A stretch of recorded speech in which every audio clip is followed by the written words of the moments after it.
ইসলাম বিজয়ী হবে, কালেমা বিজয়ী হবে এবং আল্লাহর দ্বীন, ইমানদার, দেশপ্রেমিক তাদের কদর মানুষের কলিজার মধ্যে হবে। এটার স্পষ্ট প্রকাশ্য প্রমাণ শহীদ শরীফ উসমান হাদি রাহমাতুল্লাহ আলাইহি। এই যুবক 33 বছর বয়সী, অথচ 90 বছরের আলেম, মুফতি, মুহাদ্দিস, পীর, বুজুর্গ, আউলিয়া, বুড়া, জওয়ান, বাচ্চা, কোনায় কোনায় বাংলার জমিনের 18 কোটি মানুষ তার জন্য চোখের পানি ফেলছে। ওই দেখেন, ওই বেয়াদব দেখেন, ওই যে বেয়াদব দেখেন, এই যে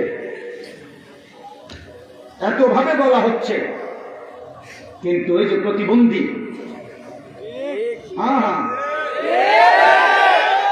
তোমাদের প্রত্যেকের জন্য আমি আল্লাহ এই কোরআনে কথা বলেছি।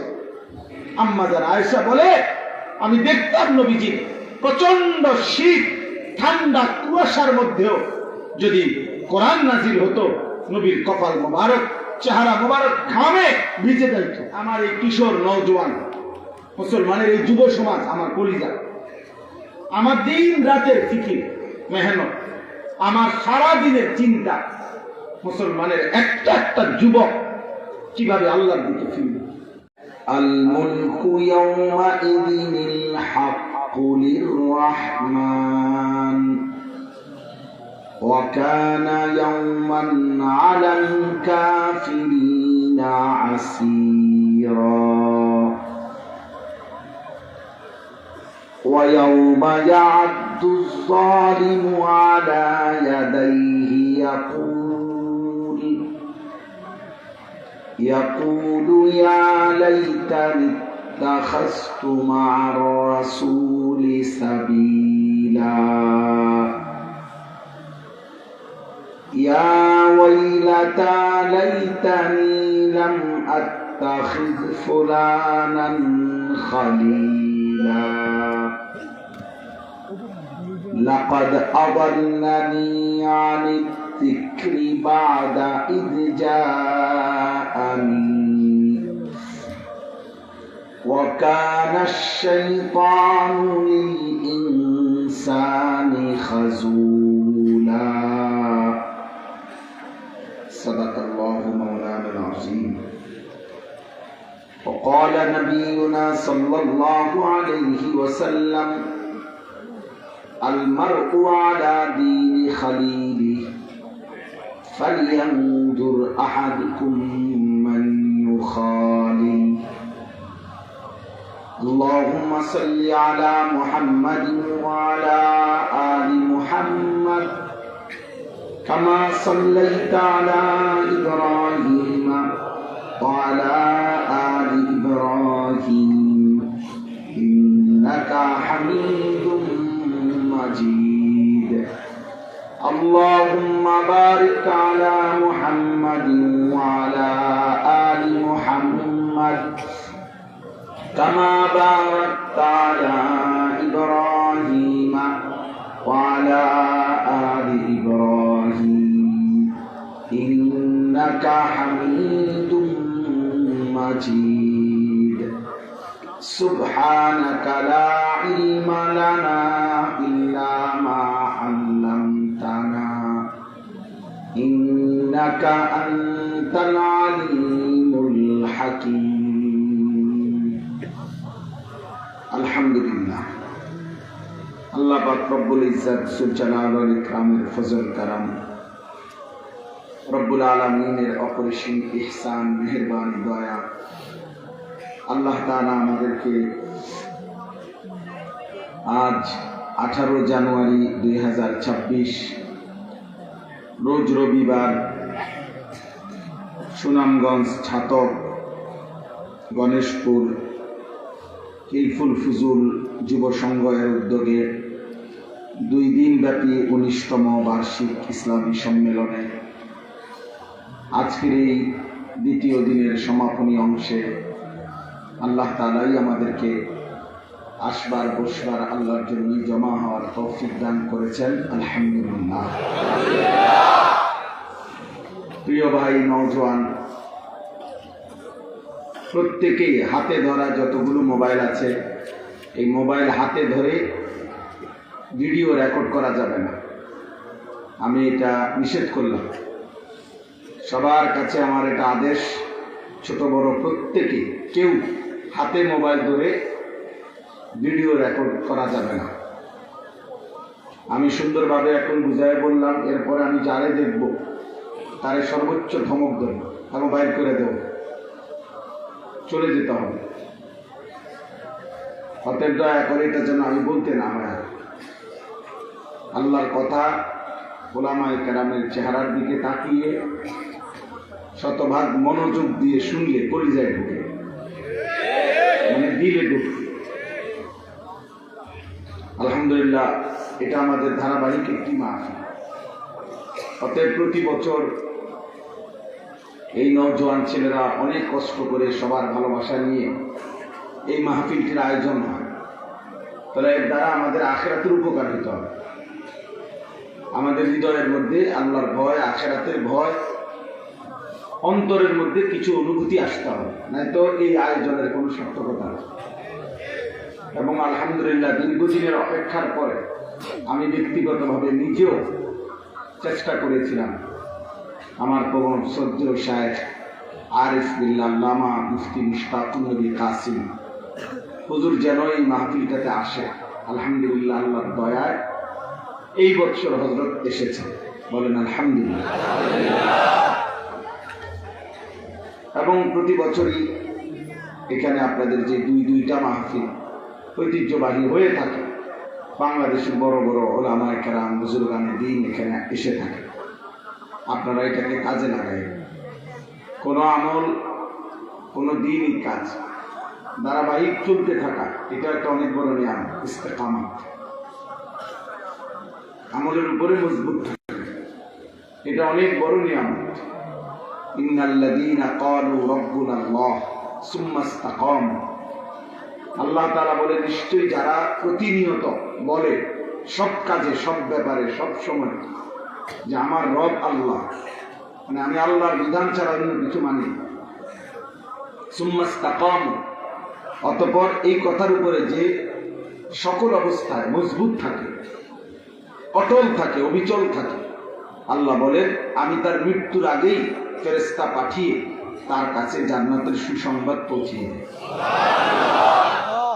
মালাকুল মউত আজরাইল আসবার আগেই আল্লাহর ফেরেশতারা এসে তাকে বলে দেয় যে হে আল্লাহর বান্দা, তোমার জন্য জান্নাতের সুসংবাদ, তুমি কোনো ভয় করো। তাতানাজ্জালু আলাইহিমুল মালাইকাতু আল্লা তাখাফু ওয়া লা তাহজানু ওয়া আবশিরু বিল জান্নাতিল্লাতী কুনতুম তুআদুন। অতএব ইস্তেকামত, অটল থাকা, অবিচল থাকা, সুখে দুঃখে, অভাবে প্রাচুর্যে, আনন্দ বেদনায়, রাত দিন সব সময় আল্লাহর ইবাদত আমলের উপরে মজবুত থাকা, ধারাবাহিক থাকা, এটা অনেক বড় একটা নিয়ম। ভালো লাগলো আল্লাহর হুকুম মানতে হবে, ভালো না লাগলো আল্লাহর হুকুম। সুখে রাখলো আল্লাহর হুকুম, দুঃখে রাখলো আল্লাহ। তিনি ছাড়া আর আছে, আল্লাহ ছাড়া আর আছে। এই জন্য নবীজি সাল্লাল্লাহু আলাইহি সাল্লামের একজন সাহাবী হযরত সুফিয়ান ইবনে আব্দুল্লাহ আস-সাকাফি রাদিয়াল্লাহু তাআলা আনহু, তিনি নবীজিকে একদিন জিজ্ঞেস করেছিলেন, ইয়া রাসূলুল্লাহ, আমাকে এমন একটি কথা বলে দেন যে কথাটা আমি চিরদিনের জন্য হৃদয়ে ধারণ করব, আর কোনোদিন কাউকে জিজ্ঞেসও করতে হবে না। আল্লাহর নবী তখন ওনাকে বলছেন, কুল আমানতু বিল্লাহ সুম্মা ইসতাকিম, তুমি প্রত্যেক কিছুতে বলবা আমি আল্লাহকে মানি, অতঃপর এই কথার উপরে জমে থাকবা, মজবুত থাকবা, এই কথার উপরে অটল অবিচল থাকবা, দেখবা তোমার জীবন সহজ, সবকিছুই সহজ, বাস্তবেই সহজ। আসলে আমরা পারি না।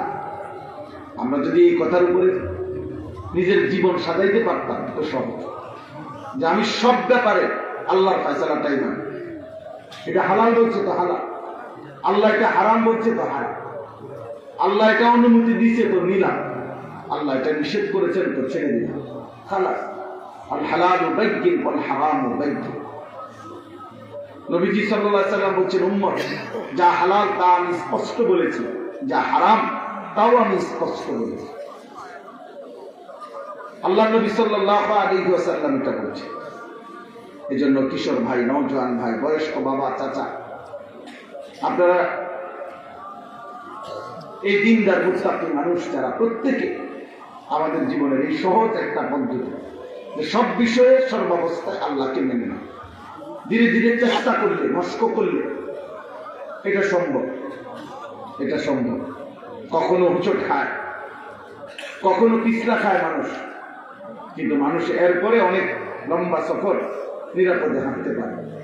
তো কেউ যদি সিদ্ধান্ত নেয় আমি আল্লাহর হুকুম মানি, কখনো কখনো ভুল হইতে পারে, কখনো কখনো গুনাহ হতেই পারে, মাঝে মাঝে হুঁচট খাইতেই পারে, কিন্তু দীর্ঘ সময়, লম্বা সময় দেখা যাবে হিম্মত থাকার কারণে, মানসিকতা থাকার কারণে আল্লাহর হুকুমের উপরে চলতে পারবে। এটাই বেশি। মানুষ পিছলা খায় কম, চলতে পারে বেশি। মানুষ হোঁচট খায় কম, চলতে পারে বেশি। হোঁচট খায় মাঝে মধ্যে, পিছলা খায় মাঝে মধ্যে। মানুষ অ্যাক্সিডেন্ট করে বেশি, সুস্থ থাকে বেশি। কম অ্যাক্সিডেন্ট করে কম।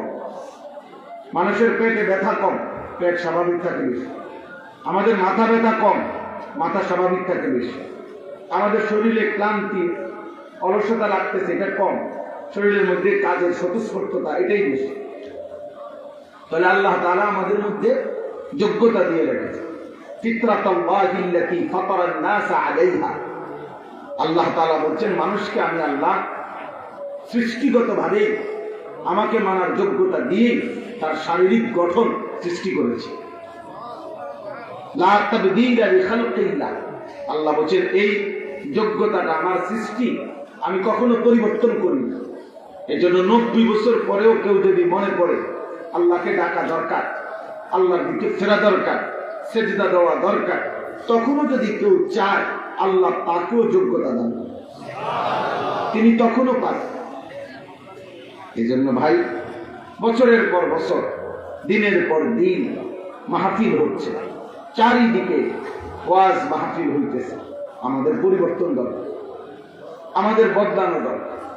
চারিদিকে কুফরের আয়োজনও অনেক, শিরিকের আয়োজনও অনেক, গুনার আয়োজনও অনেক। মানুষকে আল্লাহ থেকে বিমুখ করা, ইসলাম থেকে বিমুখ করা অসংখ্য ভদ্রলোক, অসংখ্য উচ্চ শিক্ষিত, অসংখ্য মুখোশধারী, লেবাসধারী, মুসলিম পরিচয়ধারী বহু মানুষ প্রকাশ্যে, গোপনে, কৌশলে মানুষকে আল্লাহ থেকে সরানোর জন্য দিবা নিশি চেষ্টা করতেছে। তার বিপরীতে এই ওয়াজ মাহফিল, মসজিদ, মাদ্রাসা, উলামায়ে কেরাম খাইয়া না খাইয়া সামান্য সীমিত সামর্থ্যের ভিতরে ওনারা দিন রাত মানুষকে আল্লাহমুখী, আখিরাতমুখী তাই না ধরে রাখার চেষ্টা করতেছে। সমান সমান সুযোগ সুবিধা আমাদের নাই। সারা বাংলাদেশের একটা হাই স্কুলে শুধু খেলার মাঠটা যে দূর, আমাদের বাংলাদেশের শত শত প্রতিষ্ঠান, কওমি মাদ্রাসার জমি সবটা একত্র করলে ওটার মাঠের সমান হবে।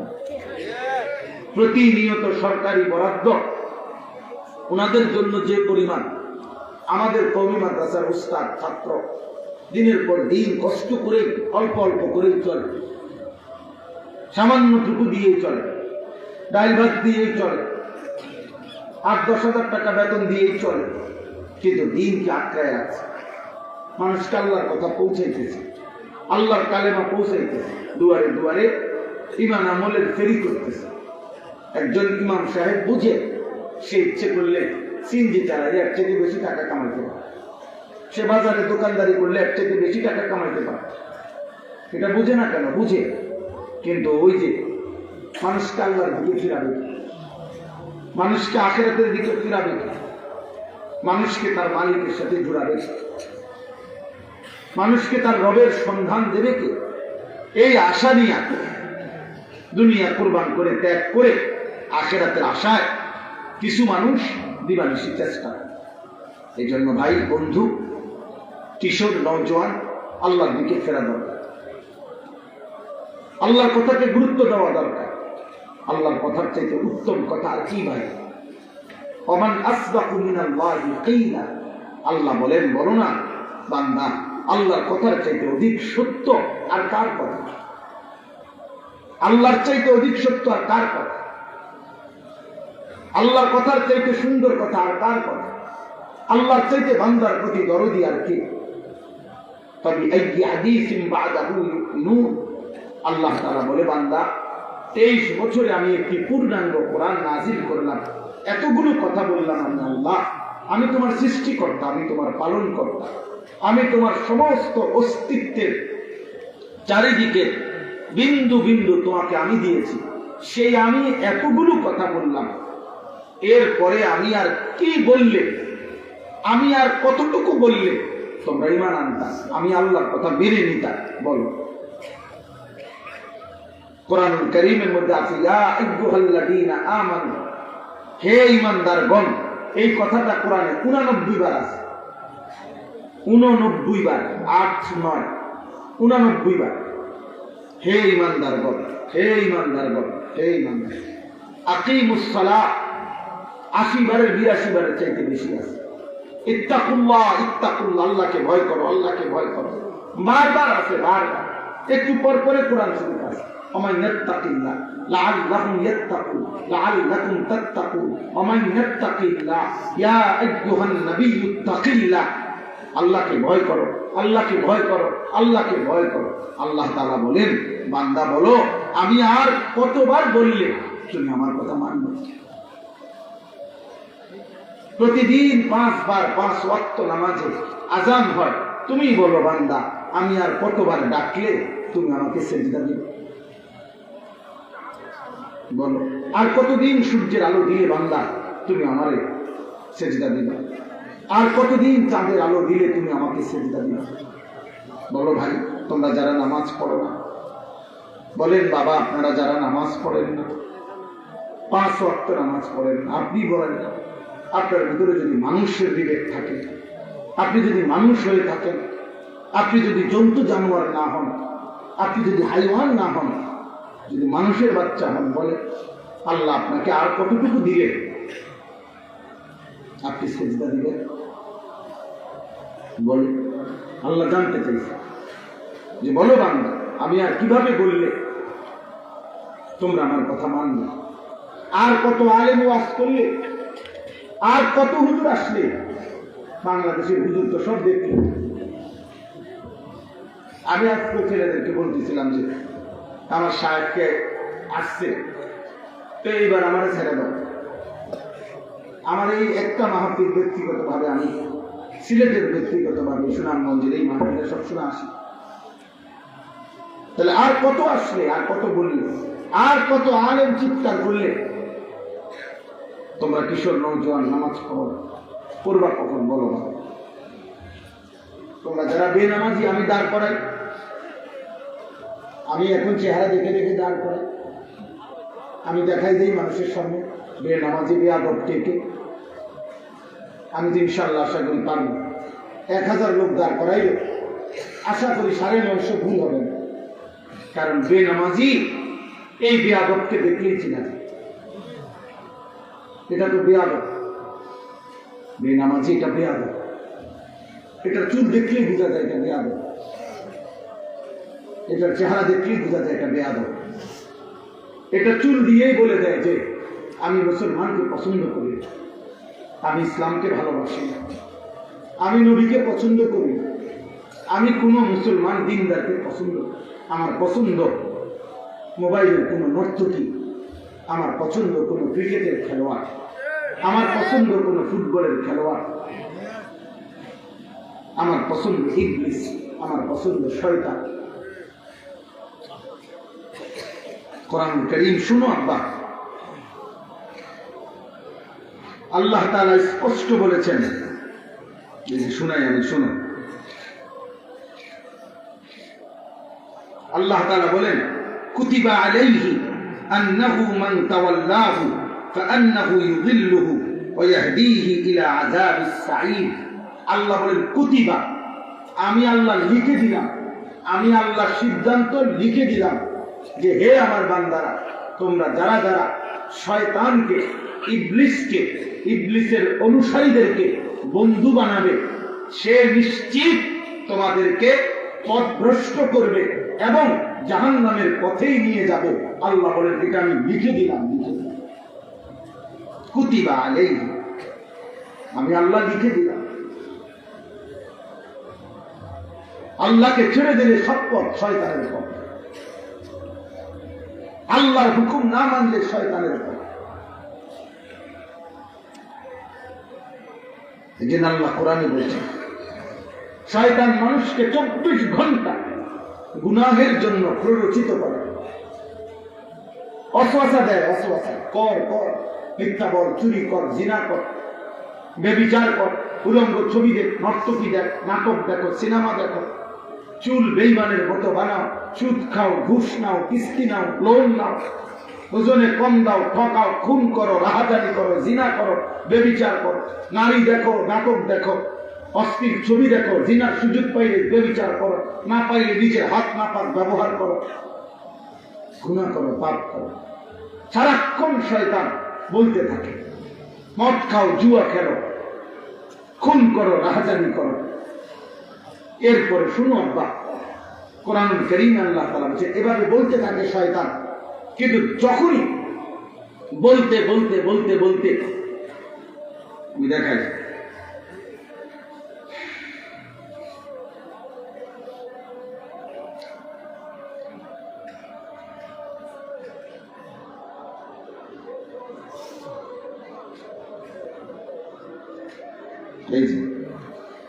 আল্লাহ তাআলা বলেন কামাথালিশ শাইতান ইয ক্বালা লিল ইনসানি কফুর।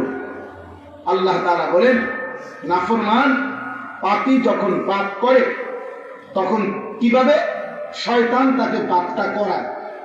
যখনই পাপ করে শয়তান বারবার প্রথম বলে যে নাফরমানি করো করো করো করো, ফালাম্মা কাফারা, যখনই ব্যক্তি নাফরমানি করে, মিথ্যা, চুরি, জিনা, ব্যভিচার, মদ, জুয়া, সুদ, ঘুষ, নারীর বেপরদিগি, বেহায়াপনা, যেই কোনো পাপ, আমি তুমি, জওয়ান, বুড়া, হুজুর, পাবলিক, যেই যখন পাপ করে শয়তান তৎক্ষণাৎ পাপ শুরু করলে, গুনাহ শুরু করলে শয়তান বলে ক্বালা ইন্নী বারীউম মিনকা, সাথে সাথে শয়তান বলে আমি তোমার থেকে মুক্ত, আমি তোমার থেকে সরে গেলাম। ইন্নী আখাফুল্লাহ রব্বাল আলামিন, আমি আল্লাহরে ভয় করি, আমি তোর লগে নেই। কসম আল্লাহ, কোরআন শরীফ। প্রত্যেকটা পাপের সময় শয়তান সরে যায়, এর আগ মুহূর্ত পর্যন্ত থাকে। যখনই গুনাহ শুরু করে, যখনই মদ খায়, জুয়া খেলে, যখনই নারী দেখে, ছবি দেখে, যখনই জিনা করে, যখনই সুদের টাকা নেয়, কিস্তির টাকা নেয়, হারাম করতে থাকে, হারাম চলতে থাকে, নাটক দেখতে থাকে, সিনেমা দেখতে থাকে, নারী বেপর্দা চলতে থাকে, তৎক্ষণাৎ শয়তান সরে যায়, বলে এই মুহূর্তে আল্লাহর আযাব তোর এই পাপের কারণে আসতে পারে, আর আল্লাহর আযাব আসলে আল্লাহ যদি আমারও তোর সাথে থাকি ধ্বংস করে দিতে পারে, এই জন্য আমি সরে গেলাম, আযাব আসলে যেন তুই ধ্বংস হোস। এটাই আয়াত। বুঝছিনি বাবা? আরো দেখাই, আরো দেখাই।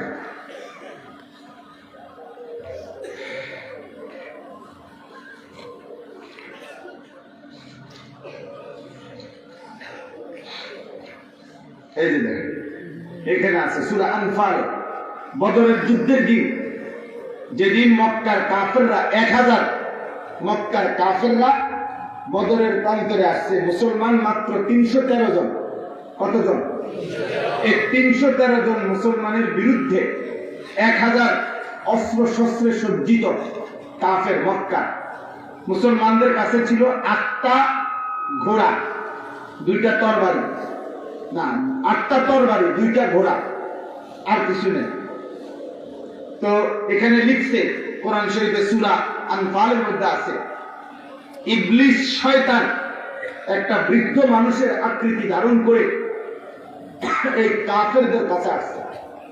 আয়েশা খুব রংচং করে সাজাইয়া গুছাইয়া বলছে যে তোমরা কোনো চিন্তা করো না, মুসলমানদের কিচ্ছু নাই, মাত্র 8টা তরবারি, 2টা ঘোড়া, 313 জন মাত্র মানুষ, অস্ত্র শস্ত্র কিচ্ছু নাই, তোমরা যুদ্ধ শুরু করলেই তারা উড়ে যাবে, তোমরা কোনো ঘাবড়াইবে না, আক্রমণ করো, দ্রুত করো, শুরু করো, যুদ্ধ শুরু করো।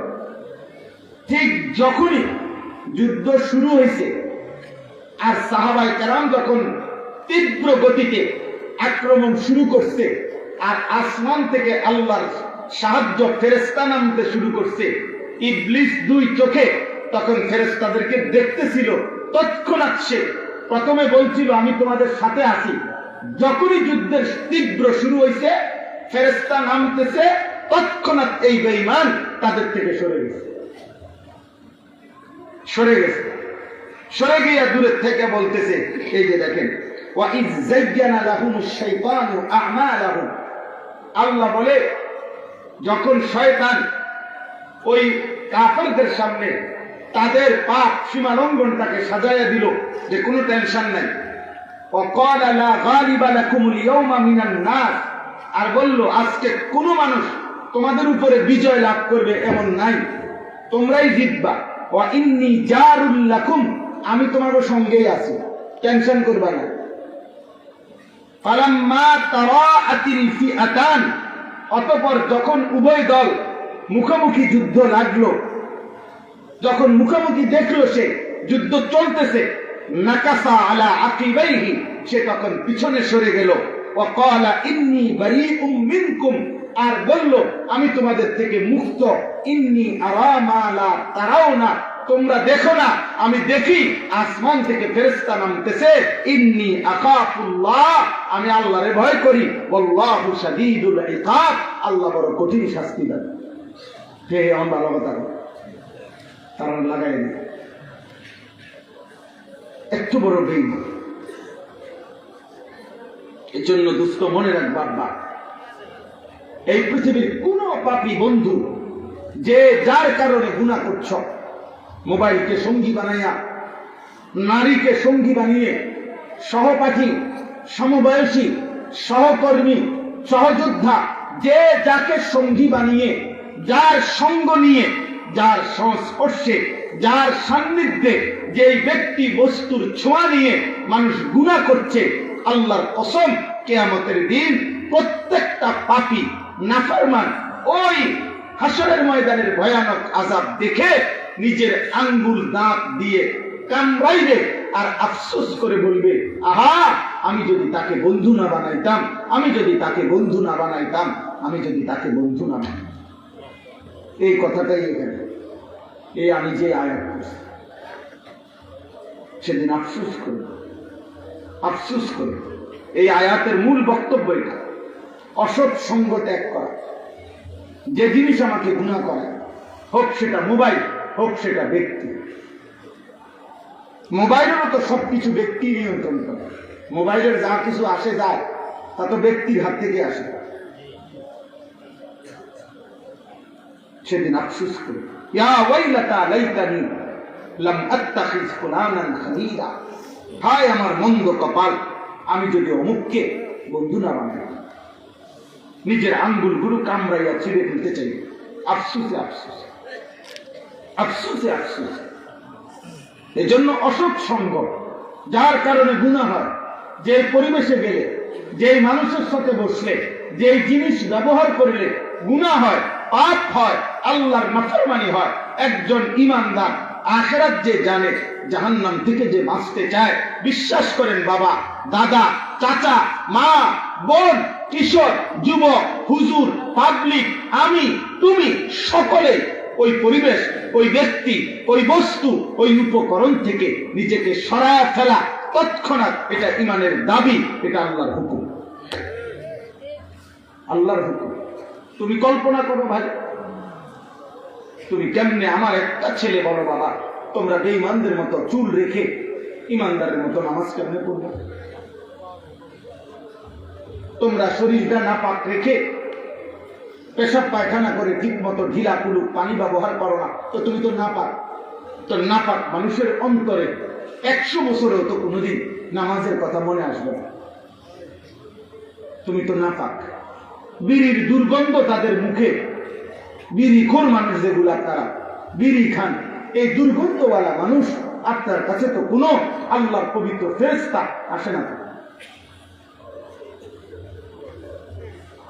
কোন সময় আসে না। বলে তো ওদের বাদ খাই, তো বাদ তো ব্যাকে না, দুনিয়া তো চলে পিছে,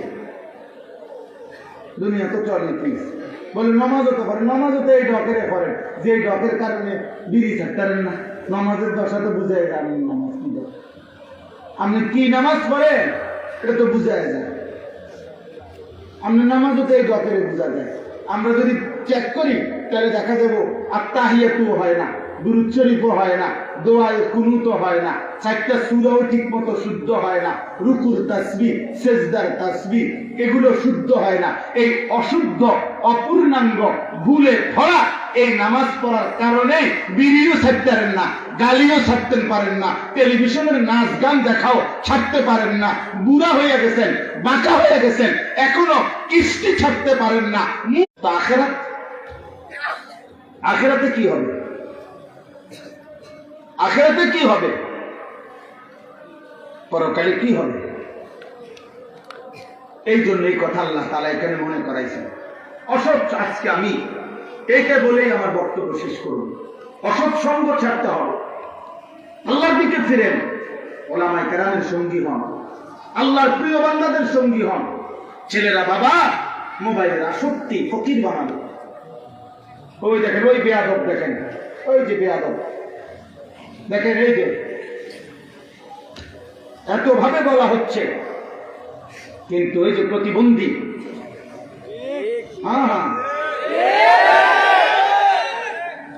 প্রতিবন্ধী মানে মানসিক ভারসাম্যহীন, মোবাইলের আসক্ত যুবক মানসিক ভারসাম্যহীন, তার মানসিক ভারসাম্য থাকে না, সে বুঝে না তখন আর ভালো মন্দ, উচিত অনুচিত। তার এক কথা, পৃথিবীর কোন শক্তি আমার এই মোবাইল থেকে ফিরাইতে পারবে। আমার জীবন যৌবন, আমার রাত, আমার দিন, আমার বেঁচে থাকা, আমার জীবনের সার্থকতা একটাই, আমি যেটুকু সম্ভব মোবাইল টিপতে পারলে, এই স্বাধীনতা যদি পায় তাহলে আমি আজাদ, আমি স্বাধীন, আমি মুক্ত। এবার আমার মার ইজ্জত থাকুক, বাপের ইজ্জত থাকুক, আমার ধর্মের ইজ্জত থাকুক বা না থাকুক, আমার আল্লাহ আমার রসুলের সম্মান থাকুক বা না থাকুক, আমার দরকার না, আমার দেখা দরকার না, আমার দেখা দরকার নেই। আমি ছেড়ে দেওয়ার মানুষ না, জানো না? নতুন আসছি এখানে, আমি কি সুন্দর করে বলি না? এবং আমি আগে বলছি না আমি যে ধমক দেব, মাতবর, হ্যাঁ মাতবর, মানে জায়গা মাতবর আমি। আর আমি এটা সবসময় বলি, আমি অনেক কিছু দেখি না, কিন্তু আমার নিষেধের পরে মোবাইল আলগি দিলাম, এটা দেখি আল্লাহর কুদরত, আল্লাহর দয়া।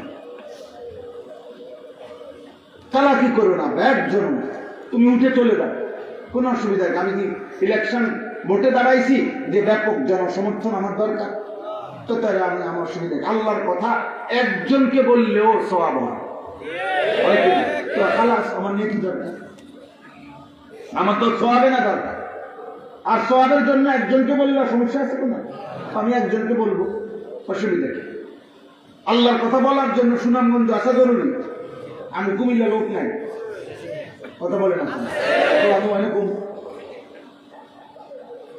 সমস্যা কি? এই জন্য দোস্ত, আজকের বক্তব্য অসৎ সঙ্গ ছাড়তে হবে। অসৎ সঙ্গ যা কিছু আমাকে গুনার দিকে নিয়ে যায় তাকে ছাড়তে হবে। আল্লাহ নবী সাল্লাল্লাহু আলাইহি সাল্লাম বলেন, আল মারউ আলা দীনি খলিলিহি ফালইয়ানজুর আহাদুকুম মান ইউখালিল। নবীজি বলেন, প্রত্যেক ব্যক্তি তার সঙ্গী, তার বন্ধুর দ্বারা, আচরণ দ্বারা, চলাফেরা দ্বারা, স্বভাব চরিত্র দ্বারা প্রভাবিত হয়। অতএব তোমরা লক্ষ্য রেখো কাকে বন্ধু বানাচ্ছ। আমাদের ছোটবেলায় মনে আছে, আমাদের ছোট্টবেলায় এ কথা বলতো, আমার নানার বাড়িতে আমি যাইতাম, বেশি আদর করতেন যে মামা, এই মামা সব সময় বলতো, বাগিনা বেড়াইতে গেলে, মামা তুই মামুর সাইকেল আছে, সাইকেল চালাবি, মামার হুন্ডা আছে, তুই যদি কোনানে যাইতে কস মামু তোরে ঘুরামু, যেখানে যাইতে কস। মামা, আমার মামা বিভিন্নখানে দাওয়াত সভাতে যাইতেন, বলতো যে মামু তোরে দাওয়াতে নিব, কিন্তু বাগিরা তোর কাছে একটা কথা, এই বাই ফোলান্ডি লগে যাবি তোর মারে লগে, মানে কথা ছিল ওনার এইটাই শুরু। আমরা অনেক সময় আসলেও বাড়িতে নানার বাড়িতে আসলে কোথাও আগেই দেখা হইলে কোথাও মামু যাইতাম না কেন কমের জন্য। মানে আমি তো জানি আমি কি করবো, কথাইটা বলবো আমার, তা আগেই বলবো অসৎ সঙ্গ ত্যাগ করা না। আজ তোমরা বলো বাবা, কাকে দেখে চুল রাখছো বাবা? তোমার আব্বা মুসলমান না, তো তুমি তোমার বাপকে ত্যাগ করলা। তোমার আল্লাহ নাই, তোমার কোনো নবী নাই, তোমার কোনো ধর্ম নাই, তোমার কোনো কিতাব নেই, এখানে তোমার জন্য কিছু নাই। এ কোরআন, আল্লাহ তাআলা কোরআন বলছে ফীহি যিকরুকুম। মালিক বলছে বান্দা শোনো, তোমাদের প্রত্যেকের জন্য কথা, তোমাদের প্রত্যেকের জন্য আমি আল্লাহ এই কোরআনে কথা বলেছি, তোমাদের সবার জন্য বলছি। 23 বছর বলছি বান্দা, আমার বন্ধুর কাছে বলেছি। 24,000 বার জিব্রাইল নবীজির কাছে আসছে শুধু কোরআন নিয়ে। কত হাজার বার? 24,000 বার। 24,000 বার নবীজির কপাল থেকে ঘাম ঝরছে। 24,000 বার নবীর দেহ মুবারক কোরআন গ্রহণ করতে গিয়ে ঘামে ভিজে গেছে। বুখারী রিওয়ায়াত, আল্লাহ নবীর স্ত্রী আম্মা জান আয়েশা বলে, আমি দেখতাম নবীজি প্রচন্ড শীত ঠান্ডা কুয়াশার মধ্যেও যদি কোরআন নাজিল হতো, নবীর কপাল মুবারক চেহারা মুবারক ঘামে ভিজে যাইত। এমন কষ্ট করে উম্মত দিয়ে গেছে আমাদের জন্য। আমরা এভাবে প্রতিদিন প্রত্যাখ্যান করছি যে না, নবী মানব না। আপনাকে ভালোবাসা দরকার, জিলাপি আছে। আপনাকে ভালোবাসা দরকার, বিরিয়ানির ফুটলা আছে। আপনাকে ভালোবাসা দরকার, 1 প্লেট করে খিচুড়ি খাওয়াই দিচ্ছে। নবীকে ভালোবাসা খিচুড়ি আর দুই আর ভালোবাসা। এইভাবে 23 বছরের আমাদের নবী সাল্লাল্লাহু আলাইহি সাল্লামের তায়েফের রক্তের বিনিময় এই খিচুড়ি, উহুদের দাঙ্গার শহীদ করা রক্তের বিনিময় এই খিচুড়ি। ইনসাফ এটা? বলো আল্লাহ তোমারও ভালো করে। আমি ব্যক্তিগতভাবে কারো অকল্যাণ চাই না, বিশেষ করে আমার তো আপনারা জানেন আমার এই কিশোর নওজোয়ান মুসলমানের এই যুব সমাজ আমার কলিজা। আমার দিন রাতের ফিকির মেহনত, আমার সারা দিনের চিন্তা মুসলমানের একটা একটা যুবক কিভাবে আল্লাহর দিকে ফিরবে। আমি স্বপ্ন দেখি, ফায়সালা তো আল্লাহর হাতে। দিবানিশি চেষ্টা করতেছি আলহামদুলিল্লাহ, শুধু ওয়াজ না বাবা, ভিন্ন ভাবেও চেষ্টা করছি। আমার মাদ্রাসা কুমিল্লা ক্যান্টনমেন্ট ময়নামতি সাহেবের বাজার। আমি আজকে 10 বছর আমার ওই মাদ্রাসাটা আলহামদুলিল্লাহ 500 ছাত্র ছেলে আমার মাদ্রাসায় পড়ালেখা করে, 34 জন শিক্ষক কর্মচারী আছে। আজকে 10 বছর ধরে হেদায়েতুন নাহু জামাত পর্যন্ত আমার মাদ্রাসায় কওমি মাদ্রাসার তরজে নুরানি নাজারা হিফজ কিতাবখানা আছে। কিন্তু গত 2 বছর ধরে আমার একটা ফিকির যে আমি একটা পৃথক মাদ্রাসা করতে চাই, আরেকটার সাথে বড় আলাদাভাবে, যে সারা বাংলাদেশের যত স্কুল কলেজ ইউনিভার্সিটির ছেলে আছে, জেনারেল শিক্ষিত অথবা কোনো পড়ালেখা করে না, অথবা বয়স্ক মুরব্বী, অথবা দিন মজুর ঠেলাওয়ালা কুলিওয়ালা, এরকম যে কোনো মুসলমান বছরের যে কোনো দিন যেটুকু সময় যার হাতে যেদূর সময় আছে একদূর সময় নিয়ে সে আমাদের মাদ্রাসা ওইখানে আসবে, আর কিছু সময় যার যার সুযোগ পরিমাণ সময় নিয়ে দিন শিখবে। ওযু, নামাজ, সূরা, কেরাত, দোয়া, কালাম, 2টা সূরা শিখুক, একটা রুকু শিখুক, ফরজ গোসলটা শিখুক, তাইলে তার জীবনটা সুন্দর হবে। তার জীবনটা গত বছর 2025 সালে আমি আমাদের ওই মাদ্রাসায় আলহামদুলিল্লাহ 2 বারে প্রথম সাময়িক এবং দ্বিতীয় সাময়িক পরীক্ষার বন্ধে ছাত্ররা বাড়ি চলে যাওয়ার পর রুম খালি হয়েছে। আমার 34 জন স্টাফ আরো ছাত্র নিয়ে, বড় ছাত্র নিয়ে 60 জনের মতো লোক রাইখা ওস্তাদ এবং বড় ছাত্র মিলে সারা বাংলাদেশের প্রায় একেবারে লিস্টি করা 500 স্কুল কলেজ ইউনিভার্সিটির ছাত্র 3 দিন করে 6 দিন আমরা মোট প্রতিদিন 11 ঘন্টা করে আমাদের মাদ্রাসায় এই ছেলেদেরকে রাইখা আবাসিক খাওয়াইয়া পড়াইয়া ওযু, নামাজ, সূরা, কেরাত, দোয়া, কালাম শিখাইছে। এখন দৃষ্টি করা এই বছর ইনশাআল্লাহ আবার নতুন উদ্যমে এই ফেব্রুয়ারির 1-2 তারিখ, তিন দিন ছিল আগের নির্ধারিত তারিখ, কিন্তু নির্বাচনের কারণে হয়তো করা যাবে না, রোজার পরে করবো আশা করছি। আমি একটা পৃথক জায়গা কিনছি, ওইখানে 118 শতক জায়গা, একসাথে বড় জায়গা, প্রায় 2.5 কোটি টাকার উপরে শুধু মাটির দাম। এই আশায় কিনছি যে ওইখানে আমি একটা বড় আলাদা এই সর্বস্তরের মুসলমানদের জন্য প্রতিষ্ঠান করতে চাই, বিশেষ করে কিশোর যুবক ছেলেদের জন্য। আমার স্লোগান, যে আসবে যখন দিন শিখবে তখন, যার সময় যতক্ষণ দিন শিখবে ততক্ষণ। এই আশা নিয়ে আমি চেষ্টা করতেছি, দিবানিশি ওয়াজে মাহফিলে বলতেছি, ভাবি একদিন হয়তো থাকবো না, স্বাভাবিক মৃত্যু হোক আর অস্বাভাবিক মৃত্যু হোক, কেউ খুন করুক আর গুম করুক, কেউ গুলি করুক আর হারায় ফেলুক, অথবা স্বাভাবিক মরণ হোক, সব মিলাইয়া কোনো অসুবিধা নাই, যেমনি মৃত্যু হোক আল্লাহর কাছেই ফেরত পাঠানো হবে। তার অসুবিধা কি? আর তো সমস্যা কি? আর যেমনি মরণ হয় যাবো কার কাছে? কথা বলে না, কার কাছে? আল্লাহর কাছে। এই জন্য কিশোর ছেলেরা, যুবক ছেলেরা, তোমাদের কাছে আমি বলি, বিবেক যাদের আছে তোমরা খবর নিবা। সারা বাংলাদেশের চিত্র হইল এই মুহূর্তে বাংলাদেশের কোন জায়গায়, কোন কলেজ, কোন ইউনিভার্সিটির ছাত্র ছেলে মেয়েদের সামনেও কেউ নাস্তিক্যবাদ, ইসলাম বিরোধী, আল্লাহর দ্বীন, কোরআন সুন্নাহর বিরোধী, ইসলামের অনুশাসন বিরোধী কোন কথা বললে যেই কোন জায়গায় এখন মুসলমানের নতুন নওজোয়ান বর্তমান প্রজন্ম প্রতিবাদ করে কঠোরভাবে। বাংলাদেশের প্রত্যেকটা কলেজ ইউনিভার্সিটিতে এখন প্রতিনিয়ত প্রতিবাদ স্লোগান, যখনই যেখানে হয় আন্দোলনের প্রথম স্লোগান নারায়ে তাকবীর। খবর নেই, প্রথম উচ্চারণ করে নারায়ে তাকবীর, আল্লাহু আকবার। এই জন্য আগামীর সম্ভাবনা, এটা 12 তারিখের নির্বাচনের হিসাব না, এটা আগামীর পৃথিবীর সম্ভাবনা ইসলামের, কোরআনের। আল্লাহর দ্বীন বিজয়ী হবে, ইসলাম বিজয়ী হবে, কালেমা বিজয়ী হবে, এবং আল্লাহর দ্বীন, ইমানদার, দেশপ্রেমিক, তাদের কদর মানুষের কলিজার মধ্যে হবে।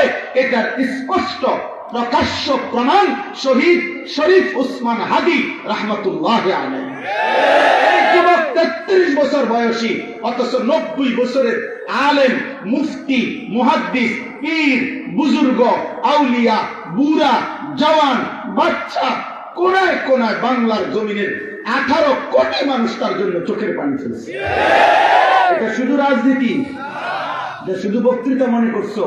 এই যুবক ফজরের নামাজ কসম আল্লাহ জামাতের সাথে পড়তো, এই যুবক 5 ওয়াক্ত নামাজ পড়তো, এই যুবক হাফেজে কোরআন ছিল, এই যুবক আল্লাহকে বিশ্বাস করত, এই যুবকের কলিজা ভরা ঈমান ছিল, এই যুবকের কলিজা ভরা দেশপ্রেম ছিল।